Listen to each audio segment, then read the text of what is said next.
Happy belated Thanksgiving. I don't know if belated Thanksgiving is a thing, but I'm rolling with it. Hey there, CC Cheney here. And today I want to talk about why you should continue your gratitude practice past Thanksgiving. So I saw a really funny meme yesterday, and it was talking about how everybody's grateful on Thanksgiving, and then on Black Friday they're ready to like claw people to go and get that big sale. And I just thought that was so funny. Then I happened across a interesting post where people were kind of like, let's move along from all of these I'm so grateful for posts, which is a very strange attitude to have. If I'm being honest, I do not understand why a human would feel that way, but apparently some people do. So I thought today would be a good day to share with you some reasons why you should continue your gratitude practice. So let me say this. Yesterday, as you know, we're in Colombia now, Jason and I, and Thanksgiving is not a holiday, was not a holiday yesterday. So we kind of hung out, we went out, we went walking, we walked a lot because Jason likes to walk. I don't know why he loves it so much, but like my feet were hurting is how much we were walking yesterday. But yesterday we got the strangest message, and I won't go into crazy details of it because so much of this we're still figuring out. But he had a very interesting message come to him that made him feel sort of like overwhelmed with gratitude, and we don't know how it'll turn out, and maybe it won't be what we think it is, maybe it will, we don't know. I'll keep you posted on this as things progress, but this is like infancy stuff, right?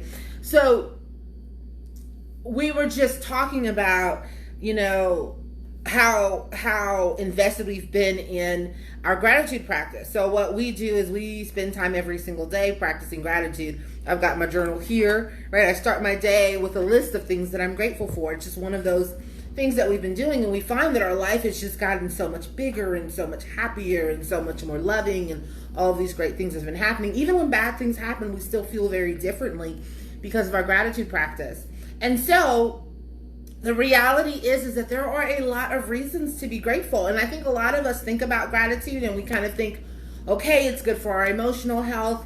But did you know that there are some really surprising health benefits to having a grateful heart, right? So that's what we're going to talk about. How does gratitude impact your physical health? Guess what? It improves it in lots and lots of ways. So I have several. I'm just going to cover the first 5 that come up on the screen here. I've got my notes for you. So the first way that gratitude can help your health is that it can help you improve your sleep. So studies have shown that positive emotions like gratitude activate the parasympathetic branch of your nervous system, which creates a relaxation response, while negative emotions activate the sympathetic branch, which can often create a fight or flight response.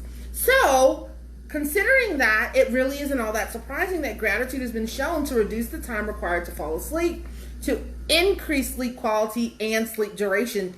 So if you're someone who struggles with sleep at night, maybe you should practice a little bit more gratitude, right? Scientifically, it's been proven. This one was interesting. I had no idea about this one. There was an interesting study that showed that people who kept gratitude journals actually exercised 33% more each week compared to people who weren't keeping these journals.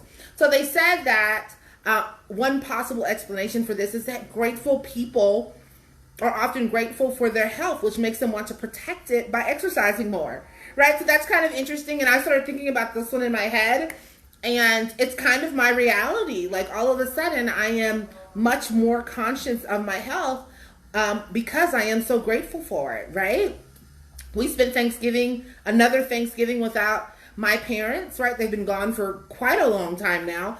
And I have a grateful heart that I am here. And so I do want to protect that even more. So that message really resonated with me. Let me know if that resonates with you as well. So here's an interesting one. Do you struggle with pain? Right? Are you somebody who has chronic pain issues? Do you have pain? Do you have lots of pain issues? Well, according to studies, gratitude and other positive emotions may actually have some pain relieving effects that stimulate the response, stimulate your brain, right? So this could explain why grateful people report fewer aches and pains. They are less sensitive to pain and benefit from a greater pain tolerance. What? It's kind of funny, and I don't mean this in any sort of a negative way, so do not take this the wrong way. But some of the people that I hear who do have a lot of pain issues and complain about it a lot more seem to have more of that. They get more of that when they complain about it. And I know a lot of people who have chronic medical issues, but the ones that are grateful, generally, this is a general statement and from observation, I don't have any proof to back that up, but the people that I know in my life who do have chronic issues, but do have more of a positive mindset and a grateful attitude, oftentimes they are in better shape than the ones that I know who are sick and in pain and complaining about it all the time. And studies show that the gratitude actually helps with pain relief. I mean, hello. So if you're somebody who struggles with chronic pain, maybe there's not a whole lot that you can do to get an additional benefit traditionally, but what if you started your own gratitude practice? What if you picked up your own journal and you started doing some gratitude every single day? What if you approached your life with a grateful heart and were able to actually see some improvement only using your emotions to help you with that? I mean, hello, is that not a reason to continue to want to be grateful beyond just Thanksgiving Day? All right, the next one. Blood pressure. Had no idea about this. So apparently, I'm going to read this one for you. The article said, negative emotions create a chain reaction in the body. Blood vessels constrict, blood pressure rises, and the immune system is weakened. This kind of consistent imbalance can put a strain on the heart and other organs and eventually lead to serious heart problems. Gratitude has been shown to lower blood pressure according to studies. I mean, are you somebody who struggles with high blood pressure? Do you have heart disease in your family? What if you treated your heart in another way? I mean, I just think it's powerful. The power of our minds, the power of our energy, right? If you believe that thoughts create things, this is all related. And there are studies that show that those negative emotions, if you're somebody who walks around with that chip on your shoulder, if you're somebody who lives in that negative space, you are creating a chain reaction in your body that causes your blood vessels to constrict, your blood pressure to rise, and your immune system to weaken. That is frightening, but that's the power of your thoughts. That's the power of your emotions. But you have control. You can take that back and you can lower your blood pressure. So I think, like, how powerful is that? I think that's 5. Let me count them. So it can help with lowering your blood pressure, reducing your pain, making you exercise more, and improving your sleep. That's 4. There's one more then. Let's do another.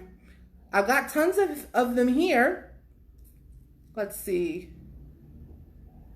It can also help to lower stress, right? So gratitude has been found to reduce the stress hormone cortisol and increase the hormone DHEA, which reflects a state of physiological relaxation, right? It says the reason for this reduction in stress is the activation of the body's relaxation system or your body's relaxation response. So hello, thank you, gratitude, for allowing you to reduce your stress.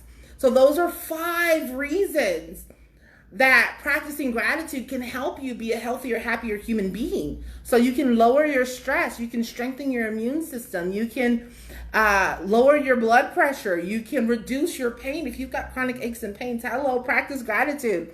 And finally, it allows you to exercise more often. So those are 5 reasons why gratitude should not stop on Thanksgiving. It should not just begin on Thanksgiving. It should be a daily practice. So if you're anything like me, you probably know the benefits of journaling it out. And that would be my encouragement to you today, is to treat every day as a time to be grateful. Practice some gratitude in your life. And let me know what it is that you are grateful for today in the comments. So that's what I have for you today. I so appreciate you taking some time to chat with me. And I'll chat with you soon. Ciao.